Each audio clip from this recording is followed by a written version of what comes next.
We start anew. Welcome to the Nicholson Citadel Campaign 5. What the Fae? The Odyssey of Chaos. This is episode 29. What the Fae? The Odyssey of Chaos, episode 29. I said all the things right. Okay, last time we met, it's been a wild day, you all. The last time we met, the party took a wild nap. Oh wait, first, my players. Andrew, Scott, Erica, Tanner, Ben. Hello, and I'm Michael, your MC of the evening. Hello, we've done this already, guys. You can always tell when I've done this the second time because it's way worse the second time instead of better. It's like, the last week left off the Will of Asteri were sleeping in their Temple of the Gods, courtesy of our friend Tidbit, and they had a wild assortment of dreams. Let's go through some of those things. Ursine found out that his god Agba has this motherly attachment to him while also having this like childlike adoration for him. So he's in this weird place of having birthed and raised this god simultaneously. And she gifted him with the ability to see all his past lives. He saw himself in Princess of Power. He saw himself in his guest spot in the one where we were in school. Dragon Tooth, thank you. I was there and I just literally blanked on it. We saw him when he won the Battle of the Gods and created Agba himself. It was great. And it was really confusing for Ursine because who the fuck are those people and what all happened? But now he knows that he is bigger than himself. Oh, and also his little blights are now blight teens. Yeah. But cool blight teens, not angsty blight teens. To be clear. Oh, yeah. Yes. Our friend Null / Sharp, our Warforged / former Cheese, learned that his whole life may have been a lie, much like his disguise that he was wearing. He's like, what is real, what is not, where does the line start? It gives super cool spy novel twist for the folks at home. Scott is confused. Null is confused. That is where we want them. Good job being confused. Deep inspiration for being confused. Then we have our friend, write it down, I said that. That's true.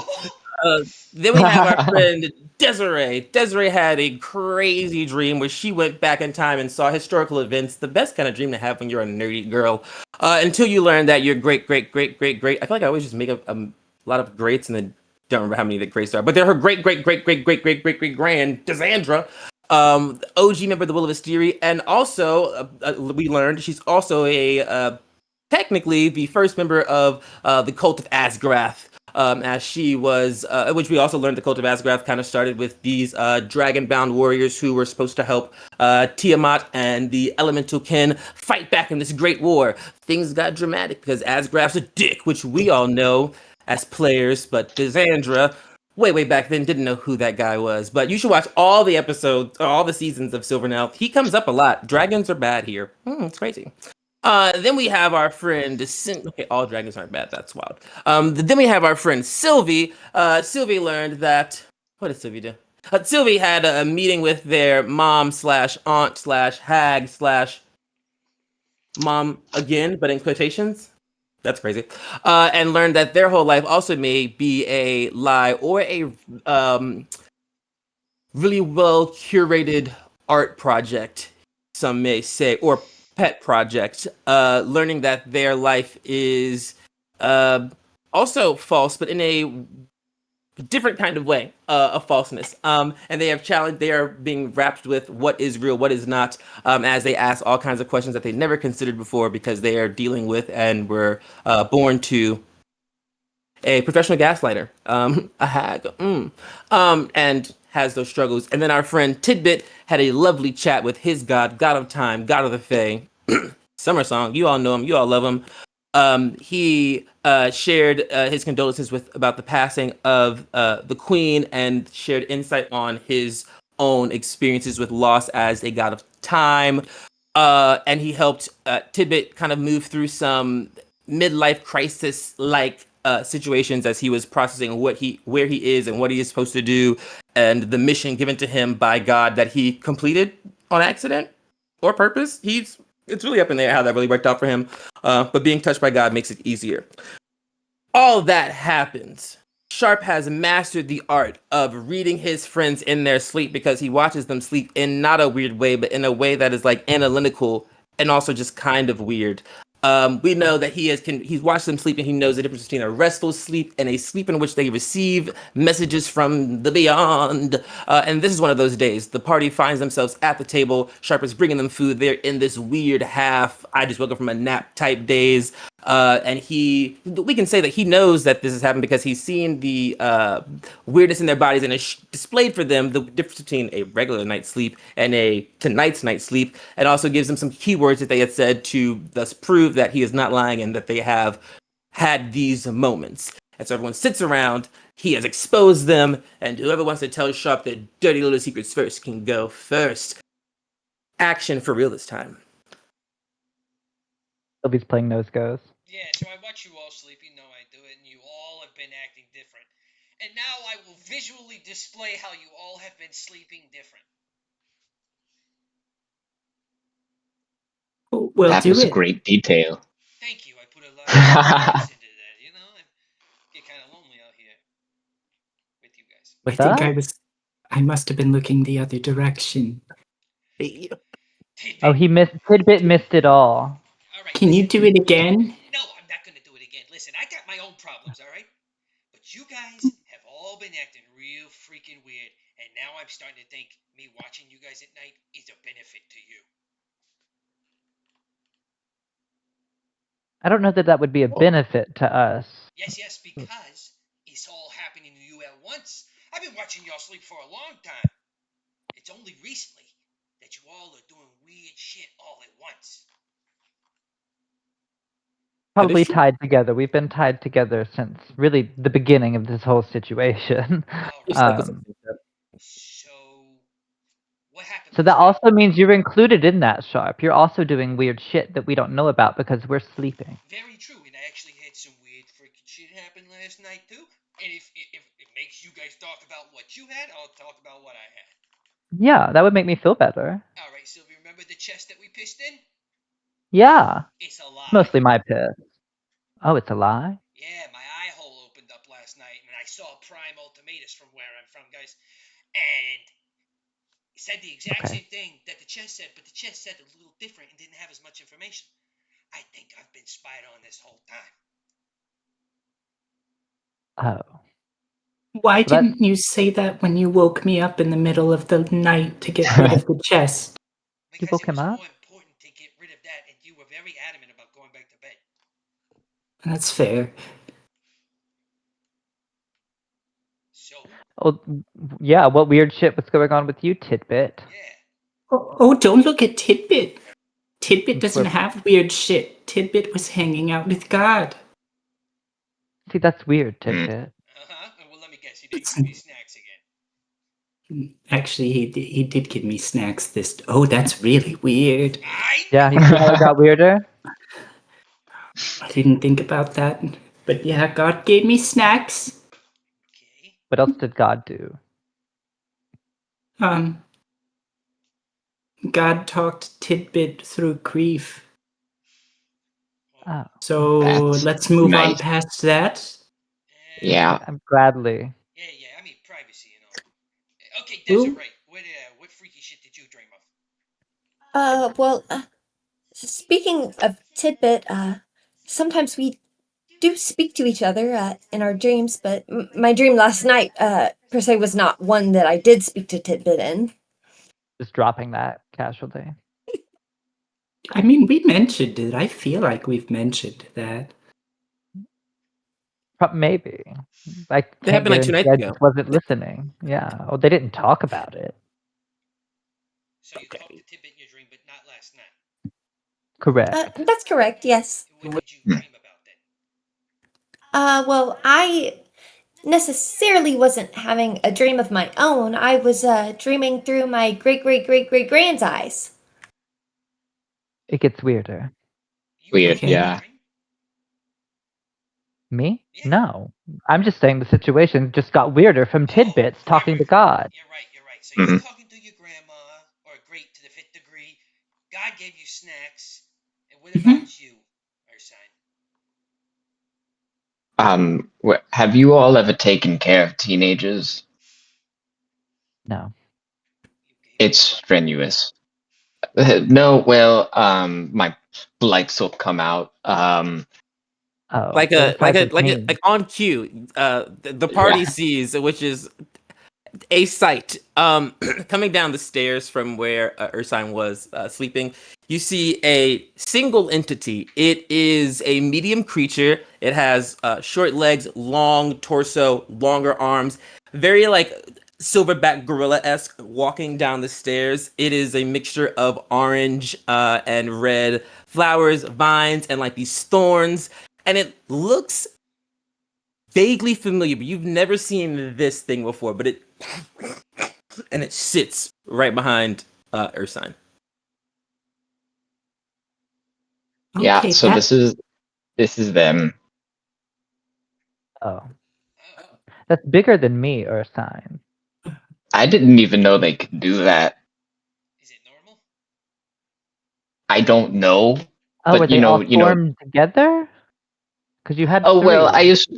I think that they're all formed together right now. I knew that they could do that. That's my whole like, oh, animals, oh, my echo, blah blah blah. Knew that they could do that. They're much bigger now, though, which is a change. Yeah. So that's But it's a little stressed. was that your whole dream? Like your kids grow I, up? I mean, that was one of the big highlights. It's gonna take a second for me to really adjust. Yeah. Tidbit has a question. Yeah. Do we have to keep them inside still? Yes, we have to keep them inside. And still, there's still. I care for them very much. They can't Okay. have their own room. What? I don't think. It's all right. Look, I Hmm. don't even take up a room. They can have the room that I was gonna take. They're gonna mess it up. No, listen. They might. Maybe. They Well, freak me out.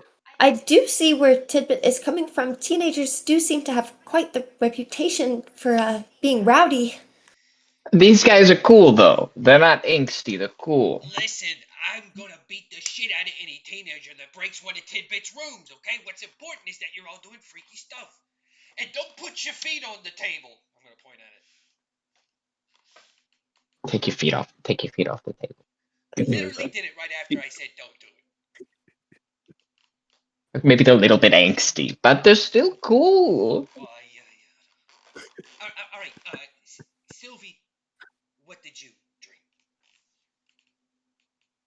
Oh, well, my sibling's not real. My mother wants to kill me, and I want to kill her. Oh, and she might be raising hell. Is Question that mark. weird? In your dreams? It's kind of normal. Yeah. I have a mean, quick question. it's When you weird as say, in like. Oh, never mind. I'm just curious. When you say raising hell, are you just like in the metaphorical sense? Ooh, they're doing some bad shit, or like in a. I feel like that could literally be taken. Oh yeah, no, in a literal sense. Oh, that's much worse. Well, it could be worse. How? Well, I don't know really how. We'll get to that point after it happens, I'm sure. Well, I if hope it happens. doesn't. What? Well, No. see, I kind of have a plan. Kinda. All right, never mind. I just want to let everybody know I don't think any of these are freaking connected. This makes no sense whatsoever. I think you're all just being weird all at the same time. Well, I don't know. Let us talk about them a little bit. It's like our cycles synced up. I mean, Yeah. but what's in common about getting snacks, mom raising hell, kids growing up, being in your grandma, and your floating chest magic trick as a lie? Being your grandma, that's crazy. This Yeah, might that is be an crazy. important time to share that I did learn that my great-great-great-great-grand was also a Will of Asteria member. Oh, well, see? Connection. Oh, wait a minute. We haven't really talked about this a lot. Which one of you is actually supposed to be a Steri? What? I What? believe actually blood. You? We're all blood. I think the answer is totally not a blood. Oh, come on, we're past all this shit. I killed a bunch of crackers to get here. I was not supposed to be here, but I'm here now, and you need me, so what you gonna do? to offer some insight on to Scott's question. Desiree and Ursine both have awareness of the Will of Asteri in name sense. And then the other two just they know that they didn't do anything weird in their aspect, and then we know that Scott did do something weird in his aspect. So those are the things that Gotcha. yeah. And I will say because Sylvie doesn't know their lineage, so that is a good strong point because it is blood related, and you don't know your family. So like, how is that there? And then Tidbit does know his parents, but he's like 9, and they don't live very long, and knows God, and it's like, okay, well, you just seem like you fit in. But just everyone so knows. many generations have grown since then. All right, so here's a thought for the table, and let me know if you need any more of whatever I cooked for you. Is it because you all are connected to the Wheel of Hysteria, you're all gonna end up sucking up these influencers and ascend to some sort of god stuff? Because I really, I'm totally not gonna I do hope that. not. Oh, I don't no. want to. Well, Well, I do appreciate you not including yourself in that because there's only 4. Well, yeah, and I didn't even want to be here. I'm just trying to get some dirt. But I'm here now. Oh, well, you've got a deal in place, my friend. There's dirt. There's lots of dirt. I'm just gonna put my hand on Tidbit's shoulder. That's why I freaking love you, Frog. You just Okay. you say things that are so stupid sometimes that I just want to kiss your little face. Do you have Do you have lipstick? Yeah. For you, I'd use this. Never mind. I don't know. I was about to say That's really wild. Were you gonna say screw? Yes, I do know. I was going to get a screwdriver, meaning I would put my lips on it, but in my brain, when I said it really fast, before I said it, I was like, no, screwdriver. Don't. Yeah, Let's scratch No. that. That's wild. I will ask for the sake of no. Ursine, are you hiding anything? Are you actively hiding anything about your, or not including anything about your dream when you were recounting it to no? Or Yeah, absolutely. I was focusing on like just the children. perfect.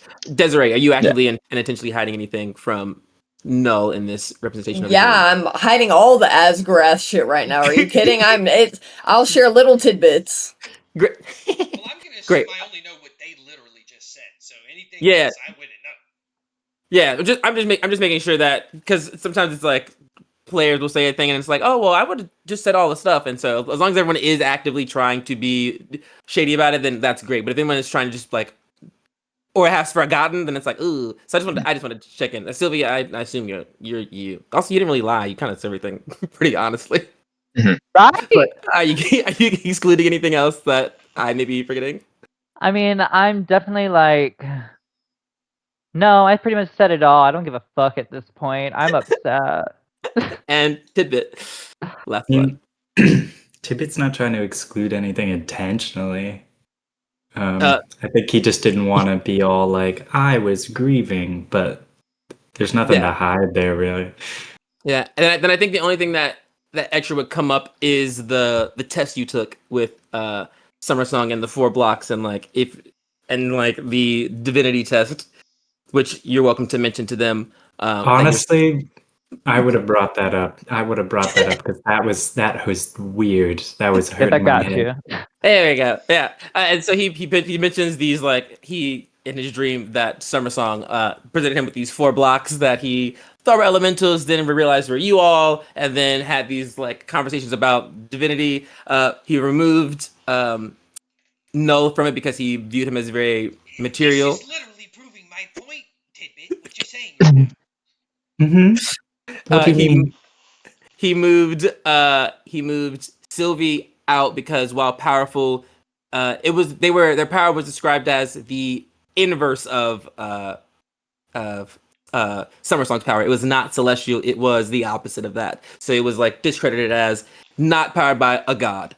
And then that left Desiree and Ursine, and you were kind of like, could be either of these two because they both seem naturally, and systematically like neutral and or blessed. And so those things are said. And if you know. are like backed by a god and you want to hide it, I get it. But like, come on, he's the god of time. He's gonna figure it out. So, Wouldn't he have already known? He probably does, and he's doing this on purpose. It sounds convoluted. Yeah. God, they're weird. Why were they whittling us down? I don't really understand I don't think exactly that. All right, listen, I have a theory on top of a theory. So, whenever I was taking a little trip sometime to Sweetvale, it's right outside of Bredenboro, I did something that I was trying to get in an organization. I had to fake I had a girlfriend at the time. So, we had to do something called, how do you call it? Therapy, I think, or whatever. But, anyways, the core principle is that they break you down so that you become more self-aware, more nurturing of your troubles, and become stronger. It's a total bullshit concept. However, I think that's what's happening to you guys. I think it's a breaking down to find your true self and be strong. You're literally in God training. I can't believe I didn't see this in you. Putting like a hand on your back and just looking up at you like, "Are you okay?" I've never been better. Okay. Walks away. Now the question is, who would want to stop that? Because somebody's been spying on all of us. Because I have been opening that chest around you all. Tidbit especially. Oh, lots. Yeah, there's a lot of spies after us. Probably from each of us individually, honestly. You think it's like one of those, like, we just don't stop what we're doing, keep going, haters gonna hate? I mean, I'm down with that. Can I get a deception check from Sylvie and an insight check from anybody else in the party? Particularly Tidbit. But Okay. anybody else No, not also walking Tidbit. through The it. opposite of Tidbit. Yeah, I rolled a nat 20 plus 11. Jesus I'm Christ. picturing this. I believe in you. I mean, it only puts me at a 31. So if you beat a 31, No, you're my ally, Mm. and you're helping me, so I'm adding a flash of genius, so it's actually a 36. Beautiful. me? No. Yeah, I'm adding Yeah. a 5 to yours. Wild. Okay, Lie alive. there we go, babes. That won't work. I'm sorry, Tidbit. Let's try it. Sylvie and I made a deal. There's Sylvie starts talking and you almost catch on something, but then no Brooke chimes in and like throw something else the opposite way, and you're like, wait, and it's like your brain becomes too scrambled, but Aliens exist. huh? What? And so it just becomes too much for you to hold on to, and you're just like that thing that whatever it was that Sylvie said that triggered your brain, you have lost it. But you always just kind of look at Sylvie a little weird, and Sylvie, you see Tidbit like looking at you, but when aren't you saying weird things? But you Always. see, but you know why he's looking at you. So it adds up. But do with that what you may. That's not how that sentence works. I'm sorry. Anyways, I just gave up. You saw that, right? Anything else or anything else we want to discuss in the temple before hitting the road for more travels? No, No, perfect. just that I now have the expectation of everyone's help in murdering my mother. Yeah. I'm definitely gonna help, Sure. but not know that that's what the plan is probably along the way. That's I was fine. like, was that said out loud? Sure. Okay. let's- I probably won't do the murdering, but I might throw a punch now, because God told me to. I'm proud of you, Tidbit. And I do want to comfort you, Tidbit. You were grieving. Are you doing okay? Oh, yeah. Actually, I've been meaning to ask Des about this, but I've been thinking about taking up a new hobby to kind of feel a little bit. So I've been hearing some cool things about vengeance, and I thought I might just give that a try, You're going to Des? Yeah, Well, I figured I'd need to do some reading, because I'm not really familiar. I hate to question your judgment when putting this particular topic on my shoulders. No offense, but I feel like somebody like Noel or Sylvie might be more helpful in a category like this. I do maybe have some light notes on previous acts of vengeance in history, but I Oh, can that could assure be you good. my collection is not very large. But And you got any revenge smut in there? Any revenge smut? right, enemies to lovers. Right, that's a different category entirely than what Tippett is looking for. Horny haters, like where's that at? Like, And Tippett, I hate to pry or put my opinion where it may or may not be wanted, but might I suggest another hobby, maybe like journaling yourself instead of vengeance? Journaling sounds like a lot.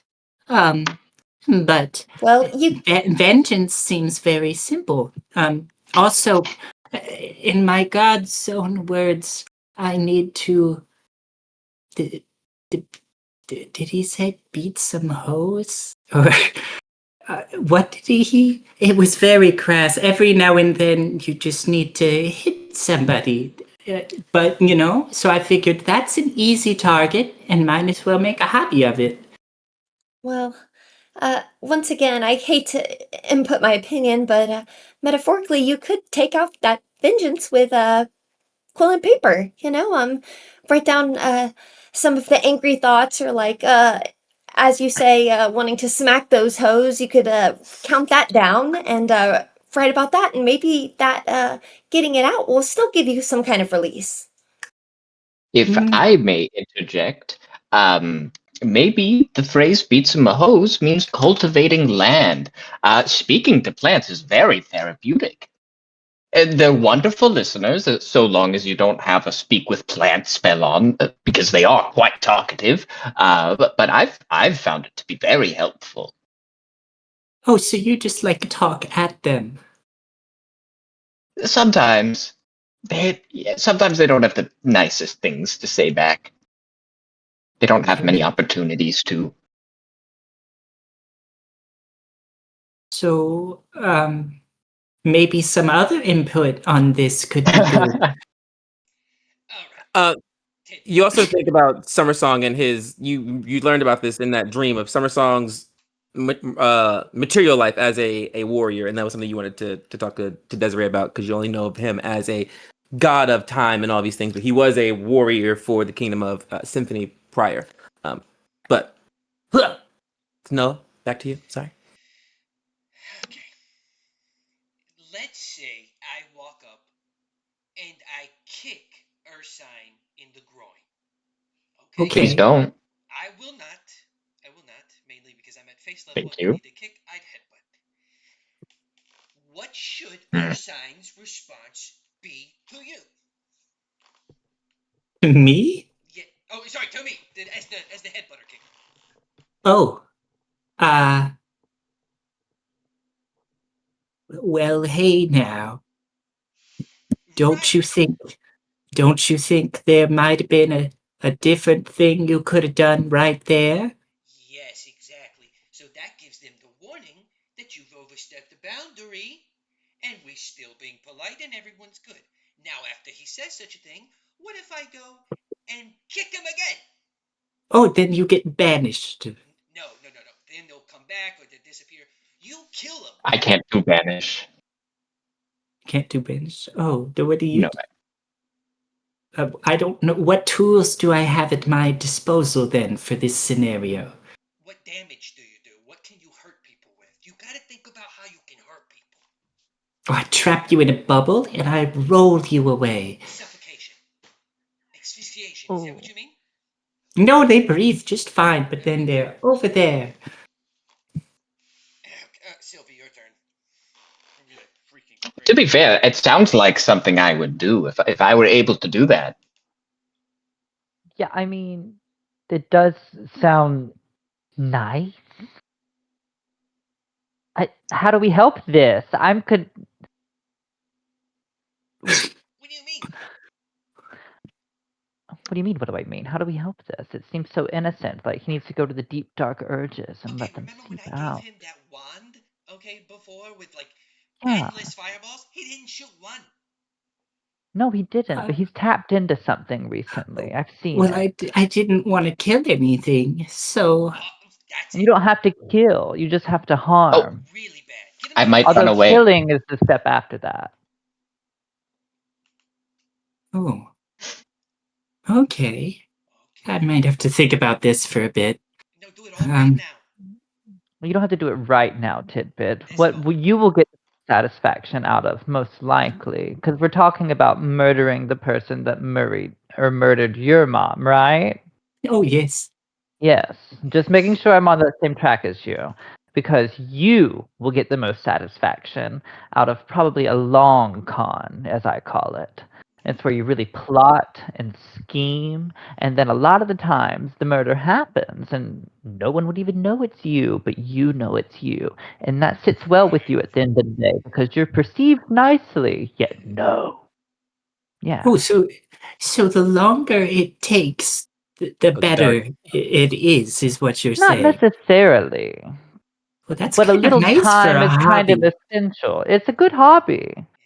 And it gets a lot done. People usually end up either turning on themselves or someone turns on them, and you just watch.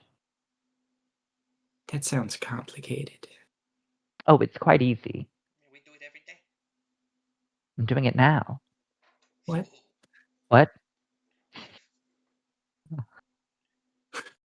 Kind of sounds like what Summersong is doing to you, Tidbit. Kind of like pushing you along a certain path without necessarily involving himself. Just not for necessarily nefarious reasons, but it is an approach that you are perceptively aware of. You're like, oh, that's... and you're like, well, good guys do it, so like I guess it could. So you do have that. Unfortunately, there is some sliver of sense in the chaos that is being spewed at you. I remember how Olivine got born in this game, and it reminds me of this moment right here. A nice person with a lot of bad influences. No. Yeah. Tidbit's nice. Oh, goofy. All right. It really doesn't know who Olivine is, so it's the perfect target. Doing great. That's terrible. That's terrible. I need a nature check or survival from my two guides, Ursine / Desiree. And while they are rolling those dice, I come bearing decisions for the party. Obviously we're getting into our highlights, and typically the options are on the road or in the temple, but we've been playing for a while, so we got some new options to add on there. So of course you can do on the road, meaning you have a highlight on the road, duh. Or you can do in the temples, you have a highlight in the temple. Also sounds pretty obvious. You can opt to do a highlight in your dreams if you would like to communicate. This does not really apply to the one person who doesn't dream, so sorry. But everyone else is allowed to activate a dream sequence if they would like, and they can set the intention on what they are trying to do based on how they have dreamed previously. That is the third option. The fourth option is meditate with the MC. Me. If you have a question that your character is trying to figure out, or you're trying to figure out for your character, and you just want to sit down, plop down at a desk or somewhere in solitude and just ask questions to yourself to see if you actually know these things for notes purposes, you can have those moments and I will answer any questions. We will roll dice and we will figure out what this thing is, or, just to allow you to kind of cook through some things, because as you've been coming to the end, there are lots of strings that are out there, and some of them are really important, and some of them are just dulls. But it's hard to know until you start yanking on them, hosts. So, you have the option for, again, the highlights being on the road, in the temple, in your dreams, or with the MC. You all get your own choice of what you want to do. So I will allow you to pick those things after I get these numbers from my friends. What were those survival and nature checks? Party guides. I got a nat I got- 1, Oh my. but it made it a 12, but it was still a nat Oh, 1. that's Mm. not a nat one. I got a 23. Duality. Perfect. I feel like the average is around 15, right? Like that's around 15. Right. With the 12. We're back in Dez's home turf, right? Right, that's sad as hell. He's like, oh wow, everything's just so wild. I ate a mushroom in the last one on accident. Can you ping on the map where we're moving so I can get a visual? We are in that circle and we're heading straight north into the Firefly Forest. You can see, right? Yeah. So we're currently just heading straight up during this leg. We have been in not Firefly Forest, undiscriminate, just kind of hot, foresty area. Obviously, Court of Summer, but not the named locations that you have previously been to. But you are headed that way because that is the familiar location. Perfect. All right. Andrew, would you like to do on the road, in the temple, in your dreams, or with the MC? On the road, please. On the road. Boom. My friend Scat. Road Temple Dream. Road. With me. Erical. I'm gonna do road also. You roadies. Tanny. I'm gonna do in the home. Temple, gotcha. All right. And Tidbit. I think I'm gonna do it in the temple as well. Perfect. My mouth is so dry, man. Jesus. Okay. So you all leave the temple. You kind of bring it down. You are leaving your coastal guidelines and heading straight north. Just back up, back up through the Court of Summer. I'm literally over here dying. Back up through the Court of Summer. You have to the west. You still have the mountain ranges, but you know you're heading north. The same way you kind of tracked your way to Desiree's home the first time, just starting further south as you head back up. But you kind of spend that time walking through. There's hours of travel. I'm gonna let Ursine get his road trip highlight in first. What do we see from you? What's going on as we start to head into the Firefly Forest? And I'll also give us the appropriate map because we do hit the Firefly Forest. Splendid. Bam! All right, There it is. everyone. I'm gonna go ahead just a little bit. Make sure there's no weird swamps or anything. Sharp, would you come with me? Yeah, but I mean, Tidbit's a frog. Wouldn't he be better for swamp stuff? Well, it's just it's just swamp adjacent. That really sucked. So just to make sure that there's nothing like that. All right, I'm gonna take Tidbit off my head, assuming I'm taking the same way. Put him down. You gonna be okay? No, there was a lot of bias in that statement about how good with swamps I would be. I've never been in a swamp, so. Oh, really? I just imagine because of the way you look, you would have been in the swamp. Well, I actually grew up in a magical pond, so. This is one of those times where judging the frog bites cover really didn't work. Well, I thought you were cheese. Hey, I'm gonna give you a hug. Okay, you don't have to say that before you do it, I appreciate it. Are you sure? Well, I'm gonna give Yeah. you a hug. All right, then I'm gonna walk away. Ursine, as you start to walk away with, no, you hear the dunk, dunk, dunk of your familiars falling behind. Do you want them to follow? Or would you like them to stay back? Either or. They kind of like Up to them. One splits out and stays, and the other two come with you. A little lighter on the tongue, as only two of them were formed. Mm-hmm. Viney stays back at the as the single, and then you have Needle and Twiggy with you. But Splendid. So, Sharp, you seem pretty close with Tidbit. Yeah, I think he's my favorite out of all you guys. That's good. That's good. I think he likes you a bit as well. So that's good. I have yeah. Well, you two seem to interact quite positively together. So that's good. That's good. Yeah, there's something about him. Just can't stop thinking about him sometimes. It's just everything about him. I mean, what a frog! Yeah. Crazy. Yeah. Yes, he is. Yes. I have something that I want to share with you. Sure, I'll take it. I don't eat. Just Yeah. remember that. Okay. Yes. Well, duly noted. I wasn't Well, I was honest when I was sharing about my dream last night, but I didn't give everything away. And I'm hoping you can kind of keep this between you and I. I have a rather large favor to ask of you, if possible. Whoa. All right, keeping secrets for you now, favor for you now. We were the ones that had like Yeah. tension, like fighting tension. Remember that? Yes, I remember. Yeah. We And moved and past I that. Remember that? understand. Yes, we did. We sort of created a bit of an alliance between the two of us. Right. Yes. Um, yes. So on to the meat of the matter, or whatever people say. Yeah. I need your help convincing Tidbit of something.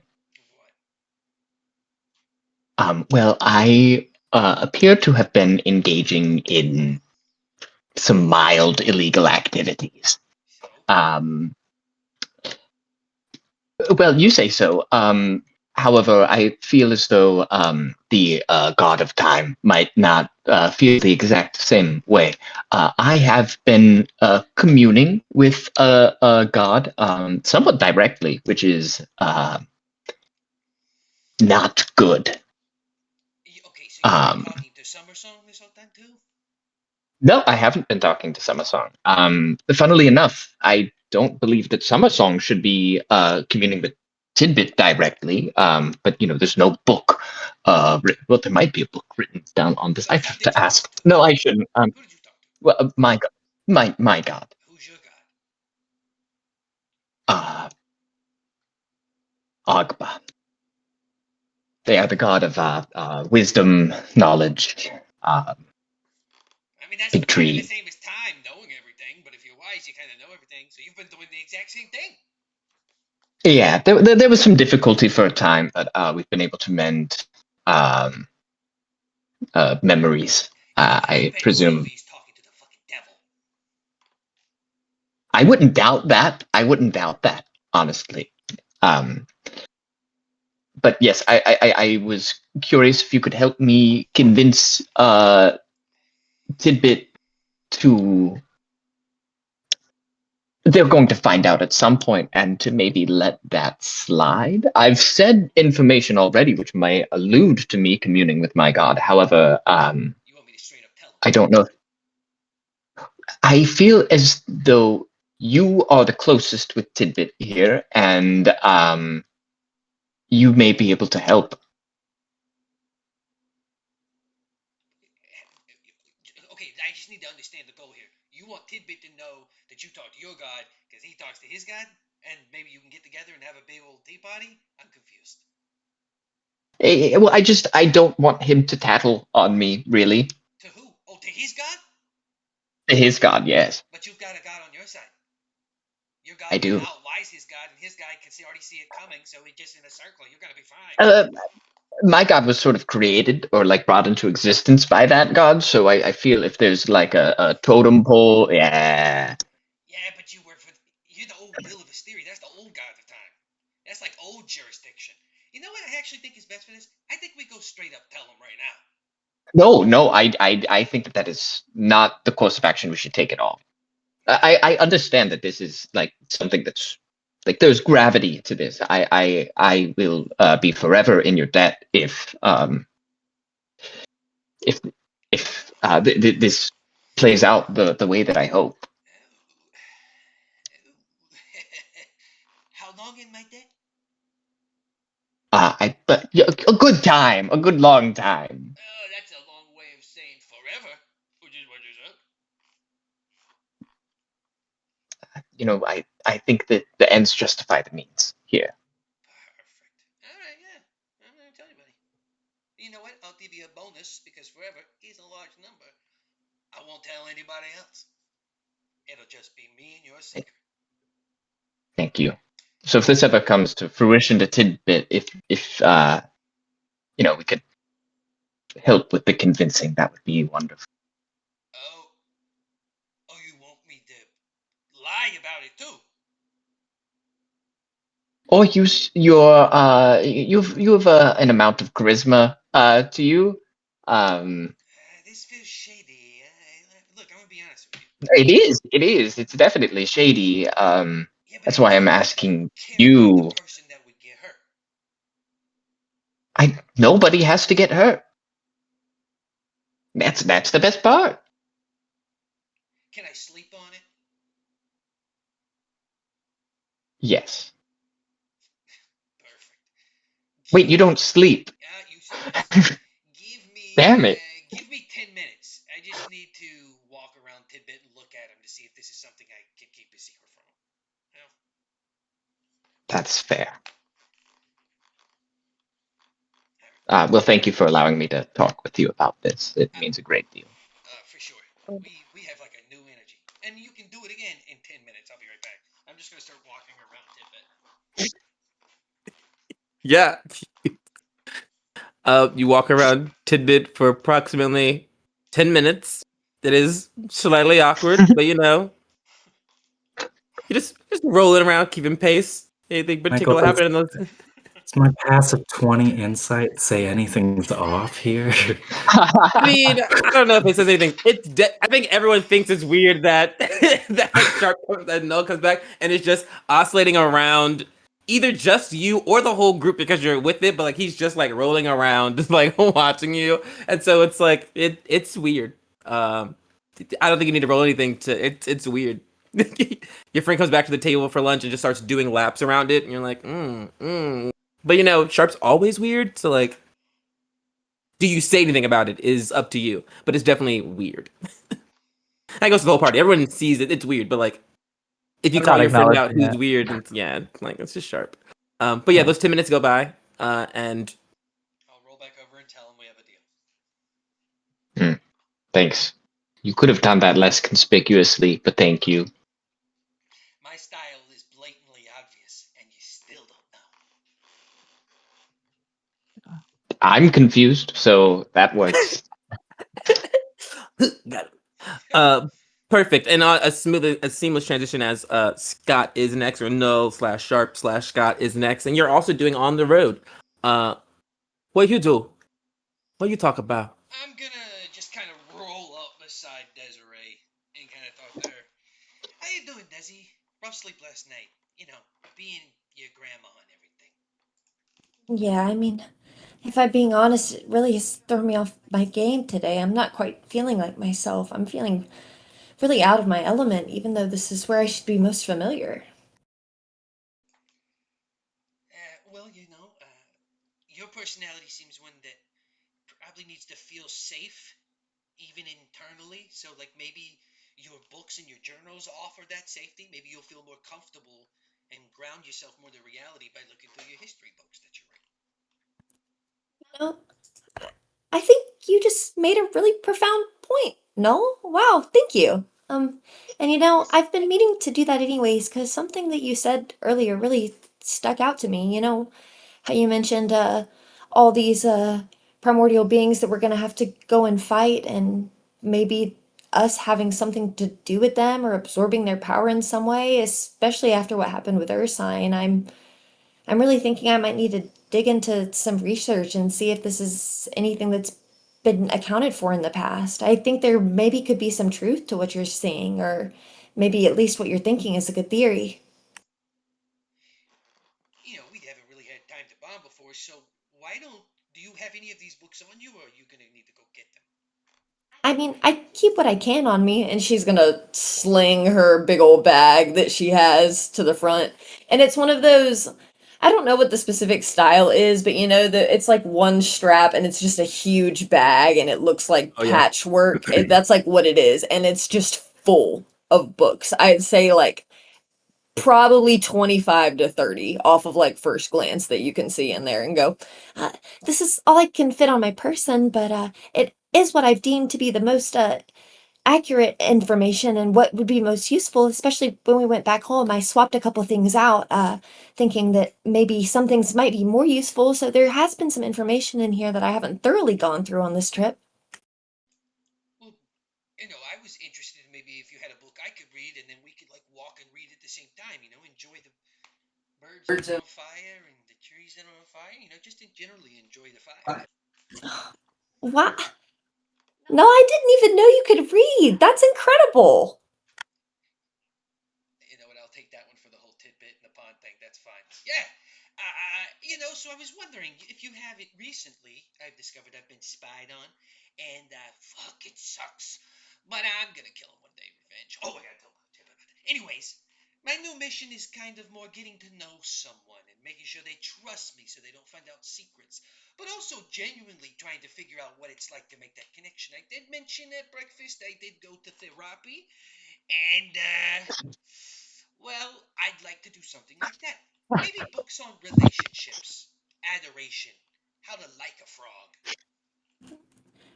I think I have something that can be useful to you. And she's gonna pull out like it's like the phase version of like the dummies, like, or blah blah blah for dummies, and it's gonna be like romancing for dummies, the equivalent of that. She'll hand that to him, and she goes, and also, I hate to intrude once again, and please correct me if this is too much, but I think it might be helpful for you to take what I've gathered notes wise on you as well, and maybe do some introspective work. I think that's a great idea. I'll take both of those. And did you write both of them? Oh no, I see that other one was written. Who is the author? Priscilla McCall. That's crazy. Just had to throw that one in there. Just, not everything works. You just gotta try. Oh, well, I am a big fan of her work. If that is something you find enjoyable, I have several more novels by her. Of course, not on my person, but we are close to home. We could always take a side trip back, right, for more books. Especially if you have this new enlightened love of reading. I wouldn't mind the stop. Desi, it's okay. It's just, I'll take that romancing book and the book on me. All right, now let's do the thing where we don't talk to each other and we just get lost in the book. And like, even if you need something, you don't turn to me about it. And even if you're like, I am having a thought, you keep it to yourself. I love that. She's already got a book out and she's already started it, and she didn't hear anything that he said. My kind of friend. I'm gonna read more. As you start to read it and walk in silence, he will use this opportunity to take a bathroom break.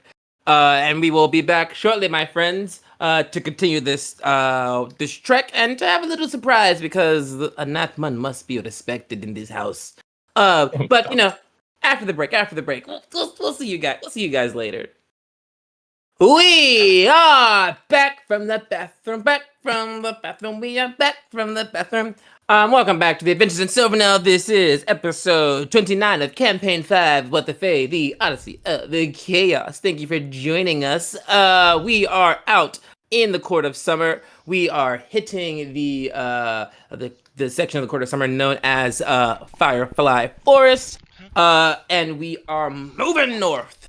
Before we get into our sweet friend Desiree Almayer's highlight on the road, something comes up amongst the party, and I would love for everyone to roll me a stealth check. This will be a group check, so I'll take all the numbers and we will use the median. And just for the stream, I'm just wondering if I can be heard. So let us know. And how does Scott sound? Let us know. If I can't be heard. How does that guy? Okay.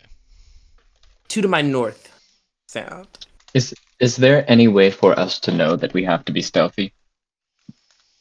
No, this is more just a general sound check. I will say, because you are in your favorite environment, that you're not being surprised by anything. It is just a Desiree is leading, and you're kind of all just kind of get like a volume control is what this stealth check is.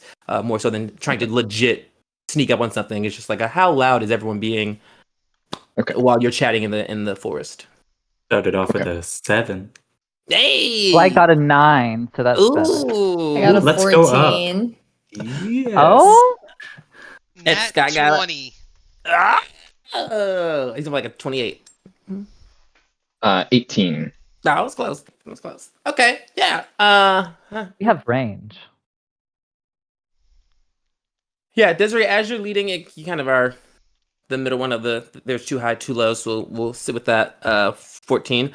You kind of are moving through, leading this path, leading this your group through this section of the Firefly Forest. You and Ursine have kind of like it's always this energy of like the way that he thinks he should go, and then the way you think you should go, and then like the way in which you actually go, because you're both trying to like direct this thing.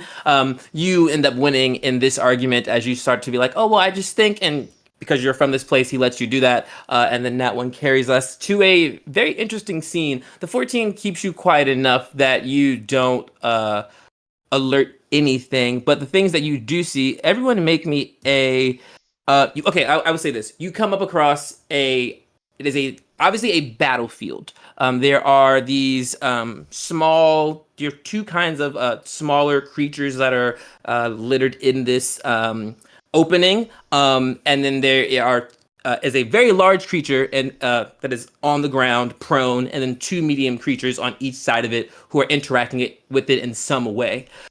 Everyone can make me I'm gonna call it a gut check, whatever you would do when coming upon a scene described like that. If you're making a perception check to see what you see, if you're making an insight check to get the vibe of the story a battlefield tells, if you're trying to suss out things in a more natural way, whatever you want to do that your character would be like, I clench my butthole and I'm gonna try to figure this out. What is that thing? And I will start with Tidbit at the bottom. How would you like to examine this battlefield in front of you, as I call it?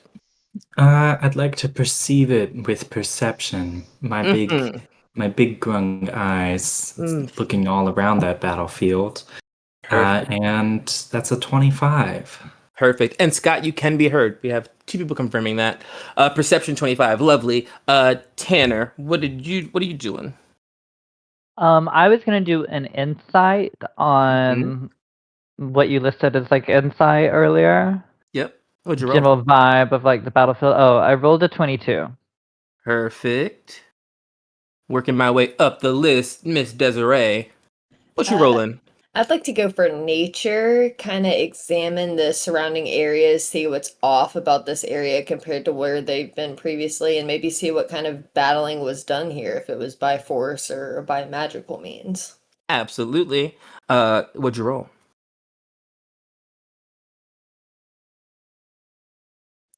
Dirty 20. Ooh, hot. Mr. No, what are you rolling? I am rolling investigation, and I got a 27. Ooh, baby. All right. And last but not least, Ursine. What are you rolling? I think I'm between survival and investigation, just for trying to sort of plot out how to circumnavigate this without getting thrown into it. Give me survival. Okay. I rolled a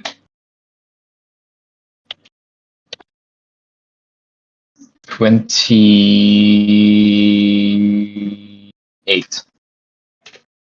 I just called it one roll early when I said you rolled a 28. It was now. I'm psychic. Thank you all. Perfect. Let's start at the bottom.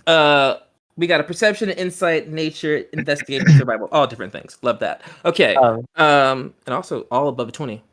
So sickening. Love a 13/level 14 party. Okay, so tidbit perception. You see in front of you. Obviously, it's a battlefield. You see the dead remains of these tiny plant creatures that you would know as children of Briar. They are these like small, thorny little fey things. You would have read about them in your history books. You see a bunch of those things dead on the field, and they were in conflict with a bunch of medium-sized plant creatures known as tendril puppets. Those things are often these zombies, a strong word, but they are different like parasitic plants that like take over either dead bodies or like people they are fighting, and then they start to puppet them in some way. You know that there is a hive mind, so like there's a queen bee that runs these things.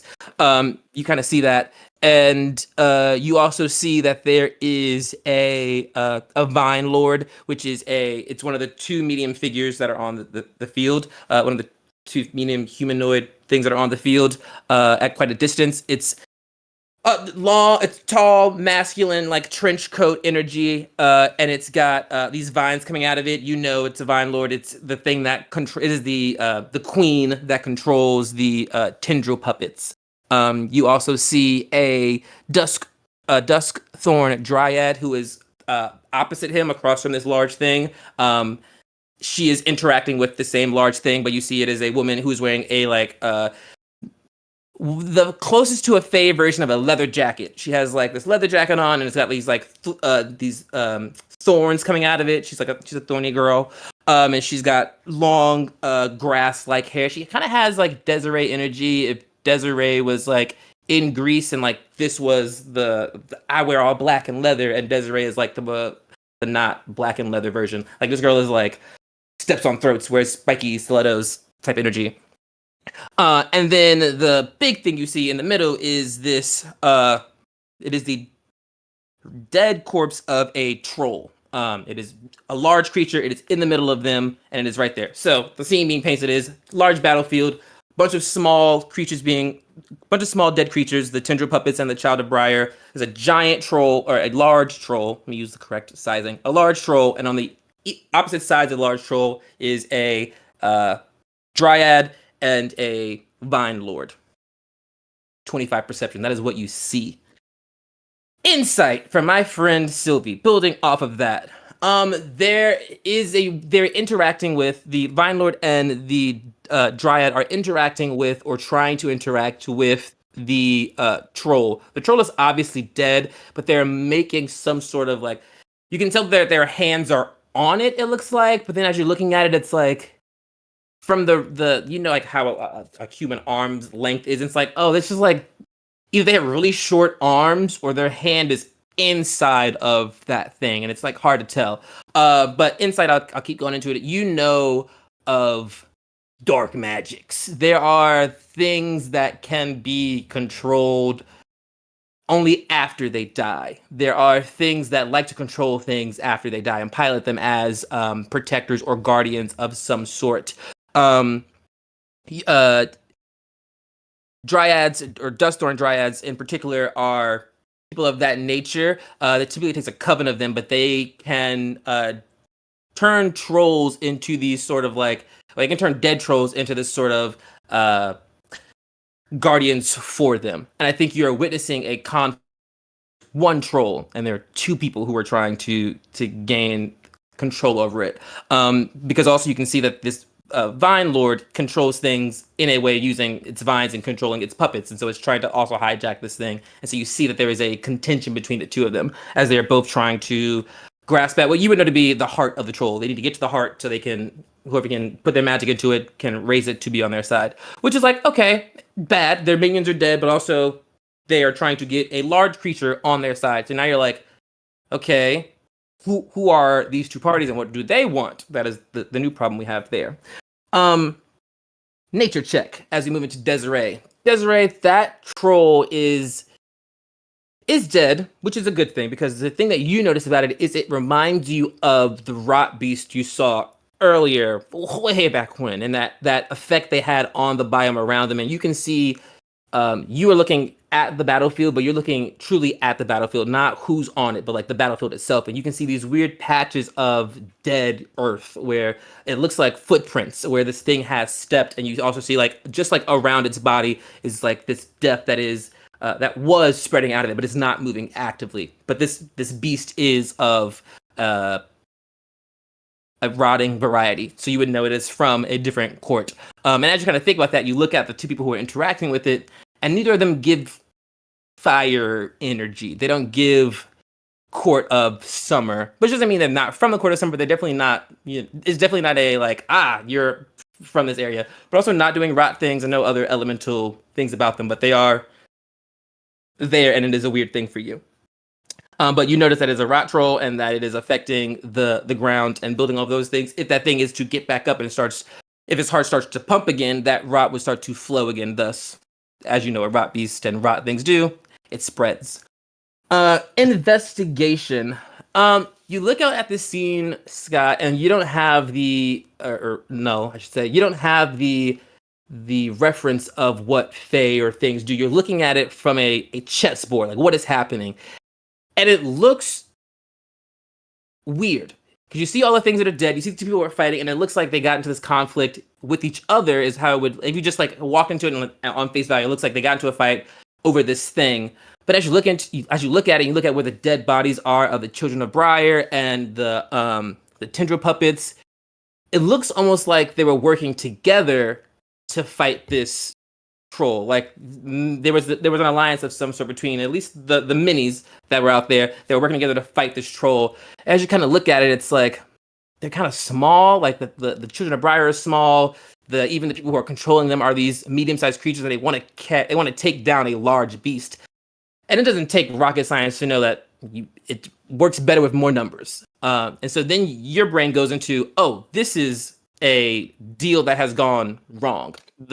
You think that the Vine Lord and the Dusthorn were working together at some point, and they jumped this Vine Troll, wasted out the minis that they used to do it, and then they both, like, in a moment were like, well, they both went for the thing, and now they're in this lock of magic. And so you see this deal gone sour. 28 survival. You're trying to circumvent this event. You're kind of looking around, and there is just this energy of there is the survivalist in you is like there's a ticking time bomb. Like this situation can only last in this state for so long, and your brain is kind of like looking around. And it's just the battlefield is big. You just don't know where these things will go or what they will do. You spotted there's some like clearings and exits, but it's like if I run that way, will this chase me? Will these things get up? And so your brain is definitely on that kind of like hunt for an escape. And then you see your your blight teen, as I'll call it. It kind of like looks towards like the right, and it like climbs up a tree, and it sees like a pathway to get out, but it would be like it works for it and is a path you can follow, but it would not be like an easy shot. But it would get you away from. It could be a way to get away from all of this, but it would not be a simple trek. It would be running through and dashing through these things and the unknown of will these things chase you or encounter because you've never seen a Vine Lord or a dusk or a dryad. Would they be considered a favorite foe of mine? Because plants is one of them.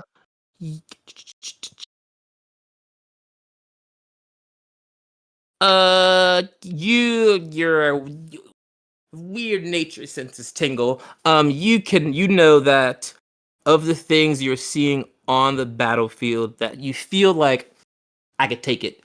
You don't feel like you could take the Rot Troll, and you don't feel like you could take the Dryad.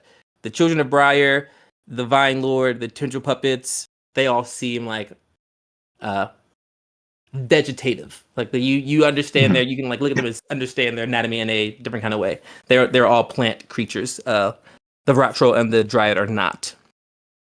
So you spot those like material plane things about them. You're like, oh, it's a plant. Okay, great. It's hard to know when it walks and talks.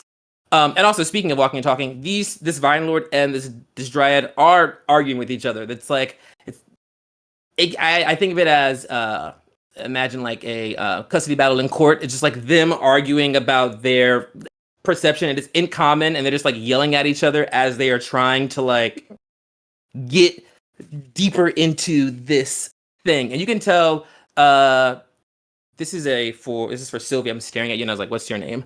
Sylvie and Desiree can feel the magic coming off of them. The longer they're inside of this thing worked up, you can feel magic building in them.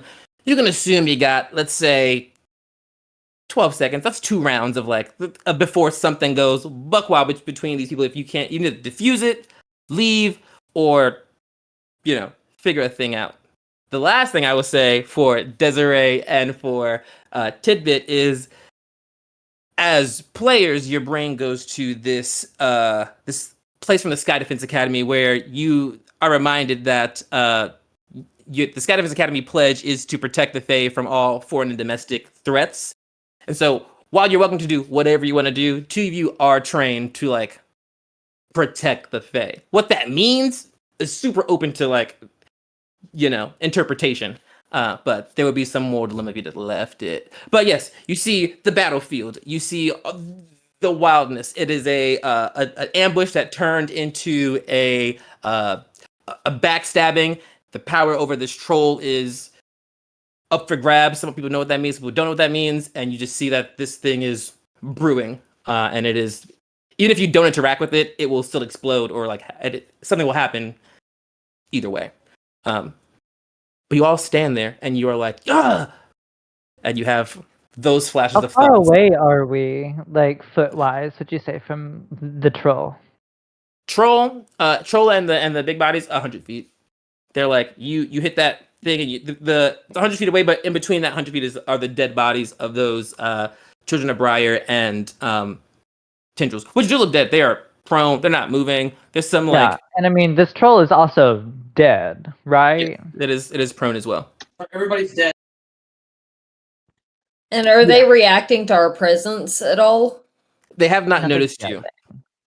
You have walked in on an argument that they're having with each other, but they have not noticed you yet. And they're locked I'm on? thinking about just burning the troll to ash, and then no Yeah. one can use it, and that'll diffuse the situation, right?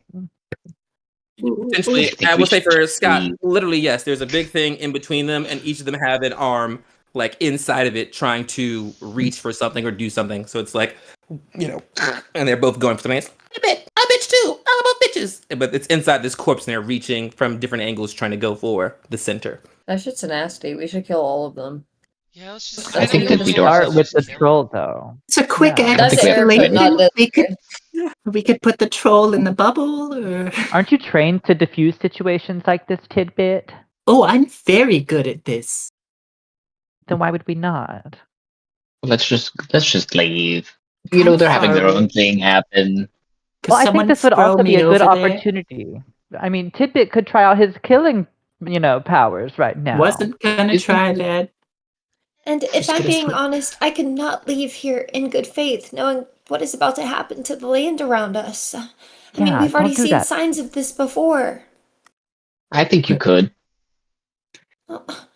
My family and everybody I know could possibly be affected by this if it would get out of hand. Maybe not. I'm just gonna walk over towards it. Maybe don't. No, I got this. I'm trained. Yeah, Tidbit's trained. Just want to get. If I can get within 30 feet of that troll, I'll just put it in a bubble. I can cast Pass Without Trace on us so that we can be stealthy. Oh yeah, that could work. Mhm. I'm still really keen on burning the troll to ash. But we could do that after. I really want to do this bubble thing. Definitely you could burn options. it. Sylvia or someone will comment, or you can have the realization that you're welcome to bubble this thing. But the people are attached to it technically.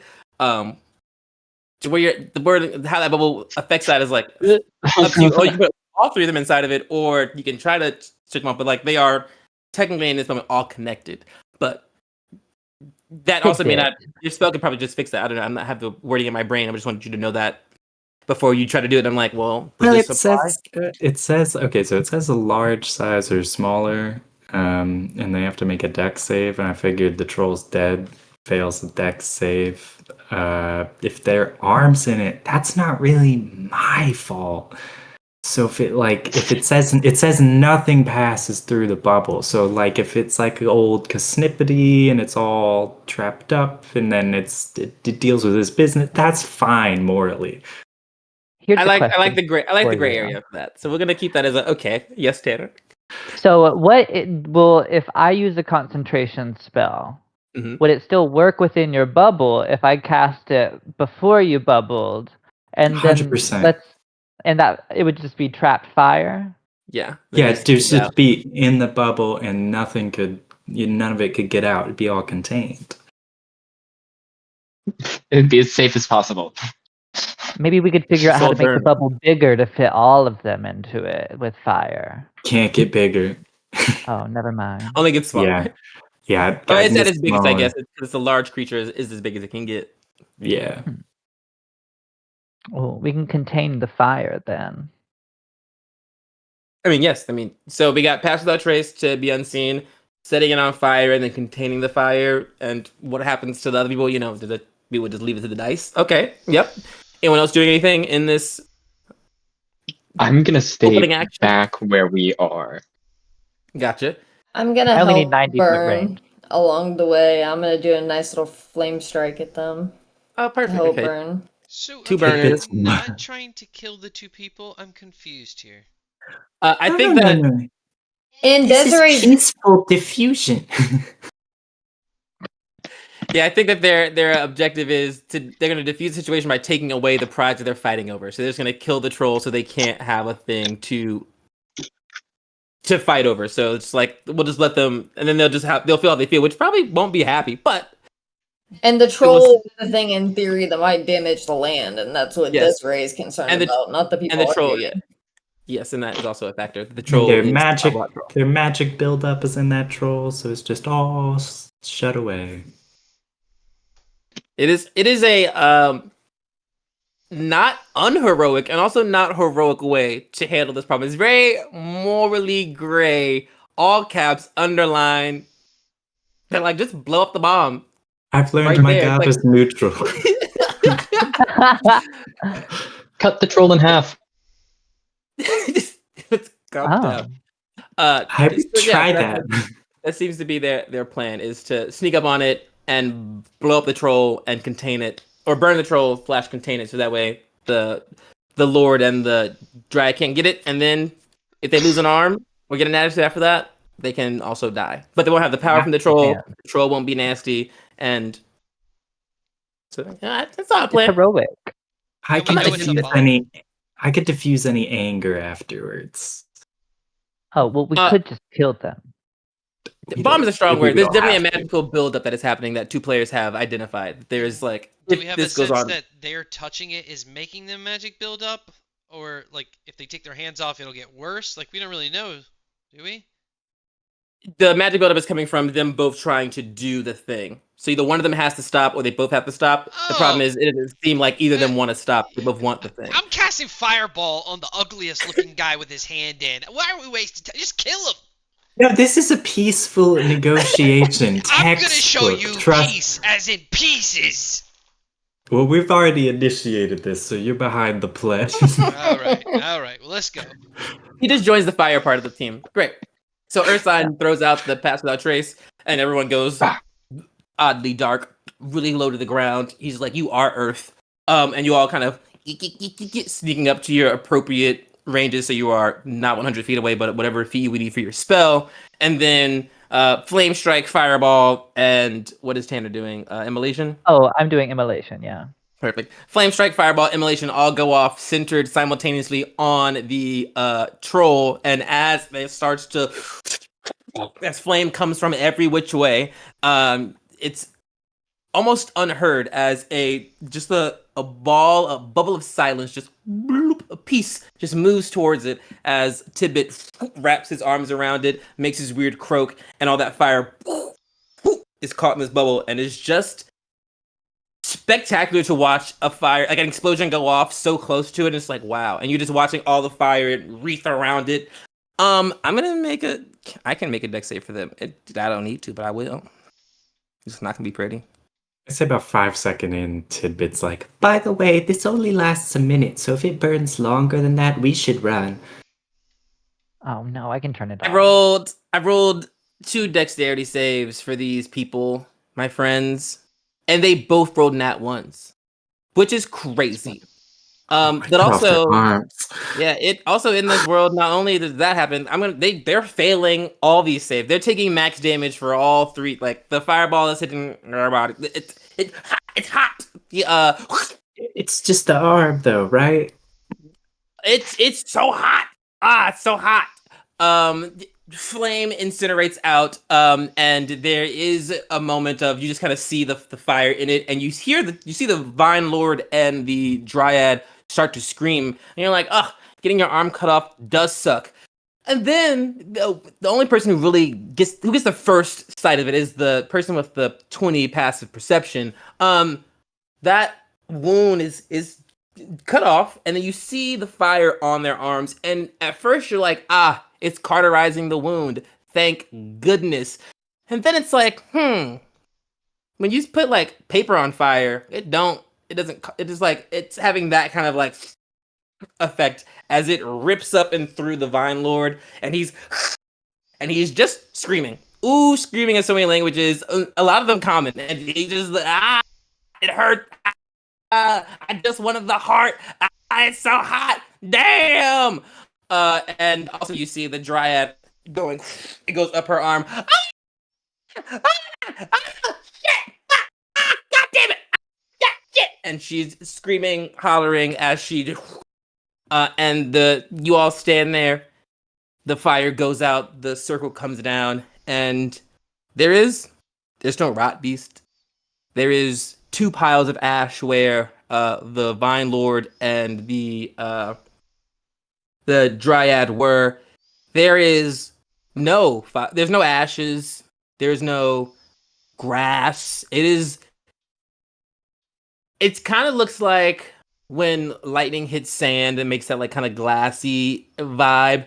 That is what it looks like has happened in this space. It got so hot and so condensed that the ashes from the troll gone. It is just like a like glassy reflection of the body that used to be there, and just like in the ground. There's just like this crystallized memoriam of this large troll that no longer exists, and there's just like, and you just kind of look back. Sylvie, you look back, and you just there's a moment of your soul being like, yes. He didn't do it, but he did it. He did it. We just did. Okay, so question, and I can do a roll for it. Because I feel like at this point Sylvie would like want to know if we just could have potentially tapped into a little bit of coven battle magic. Oh, if you're asking if you did do that or if you could have done that. Like, if what we did right there was that. Because I feel like we all had a very similar intention of, like, saving and diffusing the situation, no matter what thread that intention may be. That was, like, the core of it. And so, like, in my mind, I've been wanting to, like, I know we've done, like, coven magic for good, but I've been curious, can we do it for battle? And I feel like that was like a very shared experience right there of what we just did. And I'm curious. Gotcha. Yes, I mean, there's no reason that you can't do coven magic in battle. I think you would know, like, when you've done coven magic, it's always been, and the biggest problem with coven magic is it takes a lot of intuitive awareness and or beforehand preparation for specific things. So like when you're trying to resurrect the dead, it's like, oh, we're all like, you all like sat down and stated what spells you'd use and how they work in tandem and kind of like sat down and thought about it. In this moment, you guys are just like, I really want this thing done, and then you all did things simultaneously. That is like mechanically unplanned. Yeah, that is mechanically how coven magic would work. You would just need to have. You just didn't have the switch turned on, but that could have been coven magic if that was the intention. But you also know, like, to get that level of streamlined play of being like darkness, 3 fire spells, contain it, like it takes a lot to like move through that, and you all just happen to be that chaotically honed in on each other that you are getting to those things. I also don't know if I know we've seen all you cast those fire spells before, so like it is just if you know that you have those things in your rep of like, oh, like we can hit him with a crazy fire spell, then that would be great against an ice bitch or someone who's not fire, essentially. Or someone who is fire and you're trying to overpower their fire with hotter fire. Coven magic fire would be a great idea. But yeah, those are things that Sylvie would need to prep and then like soft launch to people. Or just to tell them like you're trying to do coven magic. No, I got you. I feel like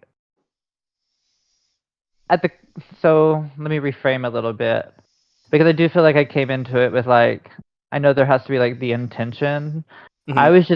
I guess I was more curious if our internal intention was enough without the communication aspect of it in order to perform it.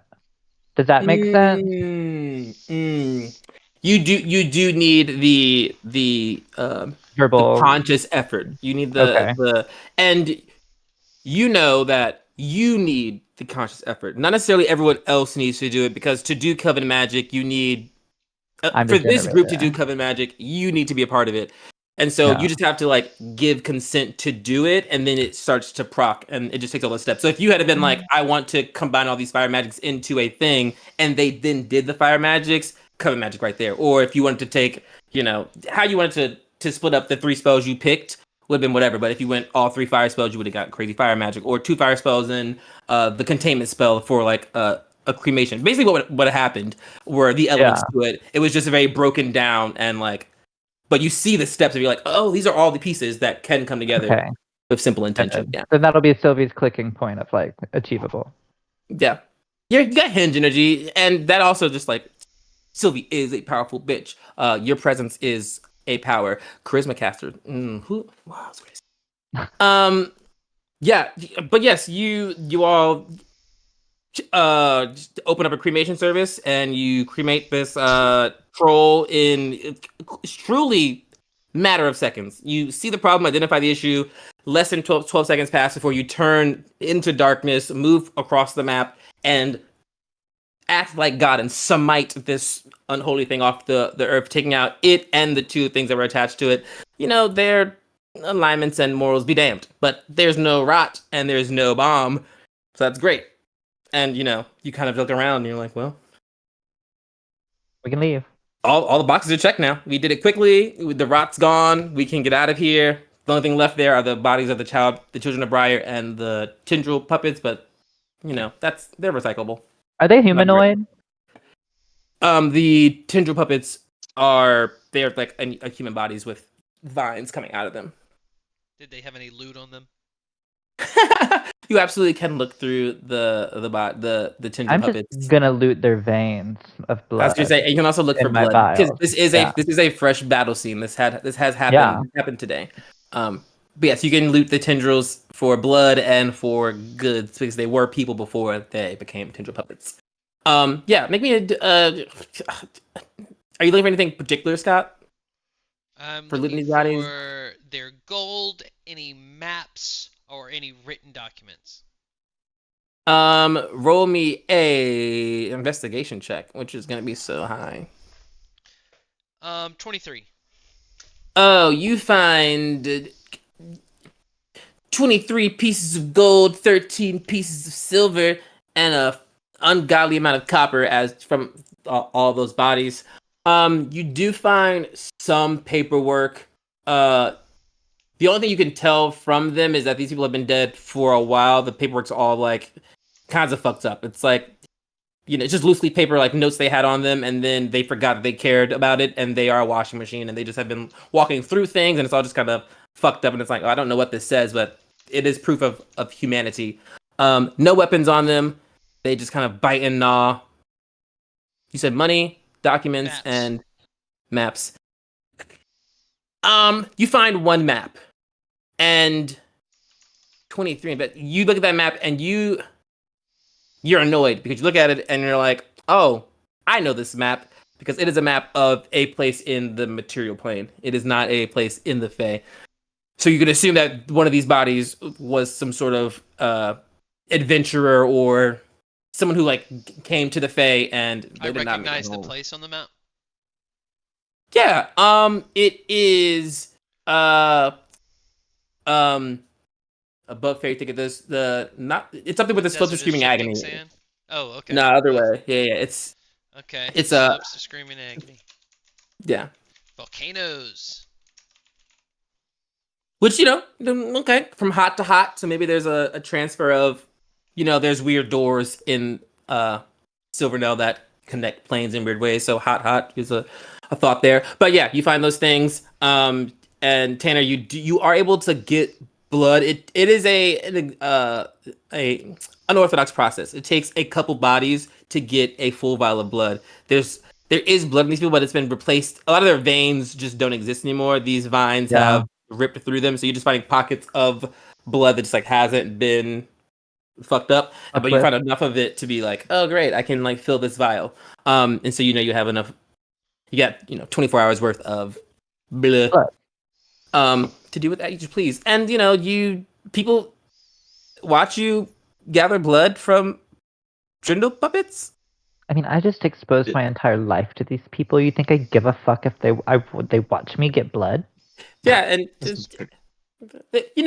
Damn. looting bodies and looting blood. How can you really tell the difference? But you guys see the fairy and the machine There's go a around and difference. start interacting with the bodies. Right? Ursine, your familiar has found a pathway. It has now found a better pathway that you can go. That was behind the troll and the whole chaos that was happening. That is a easier way to go. Now that you don't have anything to circumvent, you're just like, oh, we can just cut through here. And so you easily able to do that. Michael, before we head out, Yes. can Tippett go over to the 2 piles of ash and cast Spare the Dying? Yeah. Just in case. Oh yeah. Yeah. I want to do my due diligence. What you just for shits and gigs, read me Spare the Dying. You touch a living creature that has 0 hit points. Yeah, as you place your hands in these piles of ash, you just kind of put them in there, and it's a prayer that sounds real close to an apology, where you're like, hey, Summer Song, it's me, Tidbit. I may have taken your advice a little too wild. Will you please spare the dying? And you just hear like a in your soul as Spare the Dying does not work. There are no hit points. There's no body.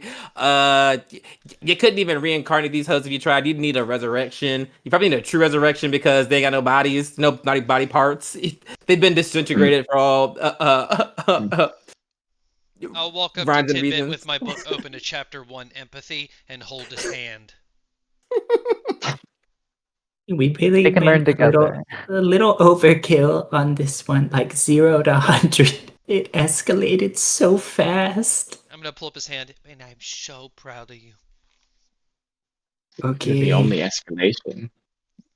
To be fair, you were attacking a dead body, and then it just like was a really good attack. I mean, you technically weren't attacking it; you just were a conduit for the chaos. So, like, Starting to think the bubble would have worked on its own. I mean, only time will tell. And now you just can't go backwards; you gotta go forward. I can ask him. It's okay. Oh, perfect. And so we start to move away from that scene. Desiree, you are up for your road tripper scene. What's your highlight?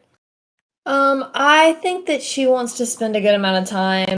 I imagine her and Noel go back to picking up where they left off reading again, for the next leg of it because they still have some reading to catch up on. So she wants to get some information about what she mentioned to him prior, or more so seek it out in her writings and see if there might be any historical connections between anything she has written down to patterns that might be repeating now.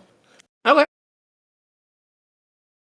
I guess specifically like where the Will of Assyria is concerned and Primordial Princes, going into those subjects specifically. And you're looking to do what exactly? Sorry. How Desiree and Noel were talking earlier, or Noel first mentioned it about how it seems like each of us might be needing to absorb one of the elements that the Primordial Princess is putting off with everything going on with Ursine. So I want to dig into some information and see if that might be a possible lead or if there's something to disprove that theory so that we could move on to something else. Gotcha. Okay. I understand. I leave you to I will offer any clarifying commentary I can as you that is a strong question to ask, and I want to see where this goes. So yes. Well, I was trying to see if I could do like a roll to go through to see if I could find anything like that. Oh, gotcha. Yes. So you would have advantage because he's helping you. Investigation seems appropriate. That's like his thing to do. And you can roll with advantage because he will be aiding you. Or Maybe you give him advantage.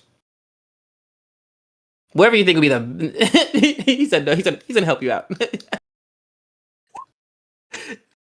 I got a 26. Ooh. Nice. Okay. Yeah, I think you do. Okay, so when it comes to the Will of Asteri, and I think you look at it as like, I guess you like maybe had never considered yourself to be a part of this, the divinity side of it, because I guess before you didn't know that you could absorb these powers. It was like a job you took on. I'm going to fight these things, and I'll just do that. But now it's like, oh, fighting these things gives you these powers. And that is a responsibility that you're assuming that you've now seen with Ursine. Historically, there's been no record of these things like being defeated and like destroyed, or like it's always been like a banishment, which is like a band-aid to a problem. So it's hard to look back on those kind of things. But I think looking at it from a aspect of a story, it does start to make, like, the thing he says does make sense to you. You see those kind of reflections in each other, and you also think to the thing that Tidbit said, where he had the test with Summer Song, and he was like, at first I thought it was all these elementals, and I realized it was us. And you're like, oh, we do have this elemental quality or nature to us. So that it does seem like a very reasonable, though, like a wildish dream kind of thing of being like, oh, I never thought that like these two things could be connected, but it does. Now that it's been said out loud, it's like, oh, for sure. Like, why wouldn't that be possible? Is there anything Desiree wants to do with that information, or is looking to apply it to battle tactics or anything of that nature? Just to make sure you get. I felt like she would spend Ooh. some time writing down like the conclusions that she's come to now, and like her daily log of what's going on. And she's not going to speak to Sharp because they already made that rule that they weren't going to talk to each other, but she's going to kind of peer over and see like where he's at, like how fast he's reading, kind of gauge his face too. Like, is he struggling to read? How's your book? Does it feel like just neutral information I you're have seeing? no trouble reading. I can read, so my reading is fine. I am at an even pace, pausing to contemplate. I'm almost at the end of chapter 1, empathy for those you care about, and there's a small questionnaire at the end apparently, and I'm stuck on question 3, why? You kind of look over at him, and it's like you've that feeling of telling your friend to watch your favorite movie, and then they watch, like, you're with them and they're watching your favorite movie. They're like, you see them like going through questions and like processing and then being invested in it. They're not really doing much external, but you can see that they are concentrated on this. You watch him read it, you see him like absorbing it. You see him like on the question, he's like going through the little quiz, and he's like stumped on question 3, where you can see him like thinking about it. He's not just like, nah, whatever. So you see that there's effort there, which is inspiring, I shall say, because that man didn't care, and now he does.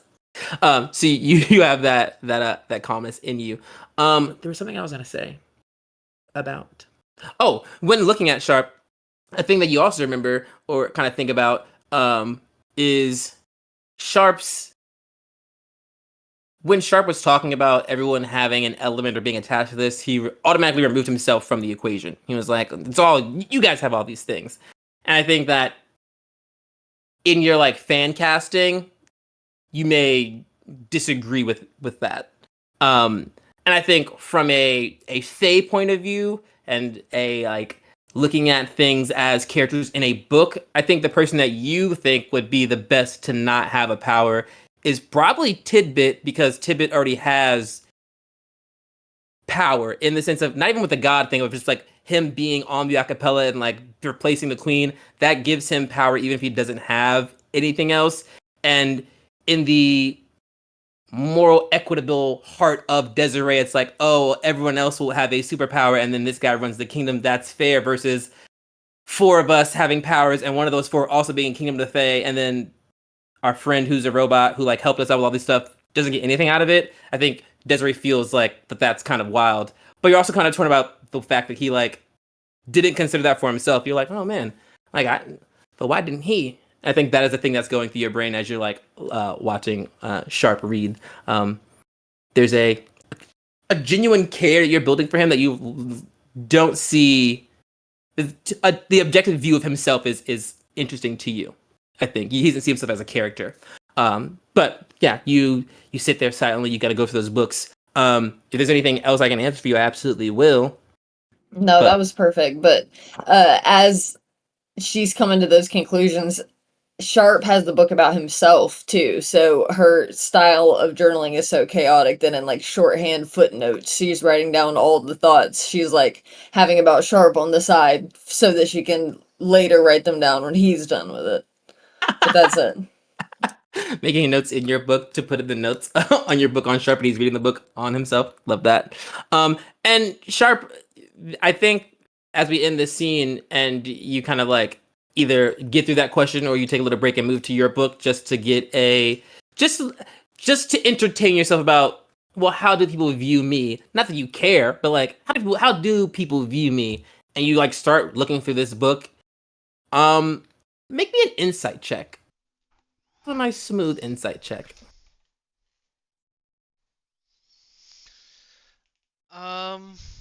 15. The guy in this story, the Sharp Cheddarfield spy who reveals himself to be a machine who's working for like the whole system, that story seems dope. Like that guy seems dope as fuck.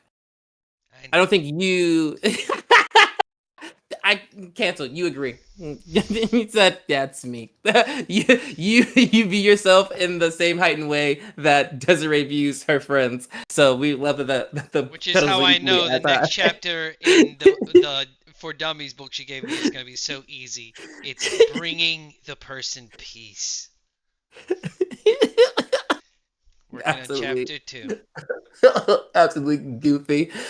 Okay, my friends, as our robot starts to learn empathy, which, you know, honestly iconic, because if he can learn it, anybody can, and some people in this party need it, Sylvie. But we will finish right here. We got the 3 road trip episodes, and we have 2 more temple episodes to go. We will start with those next episode, as we're sitting at a nice 9:30 here. And, you know, sometimes roleplay just go on for too long, which is never actually too long, but we're on a clock, so sometimes too long. So we'll just start next time with those lovely scenes from Tanner and Ben. And that's all for us this week, folks. We are here in the Fae every Wednesday, 7:30, sometimes 7:45. Really just depends on what's going on, how we feeling, because sometimes, you know, things be happening, okay? But as long as you're sitting there, we'll be sitting here, and we'll be back next week for Adventures of Silvernell, What the Fae, Sea of Chaos. Goodbye, my friends. Thanks for tuning in, Mike the Buffalo. I see you there sending out all these Catholic chats. But until next time, my friends, we'll be here. We'll be queer. We'll be back. Bye. And I'll be black.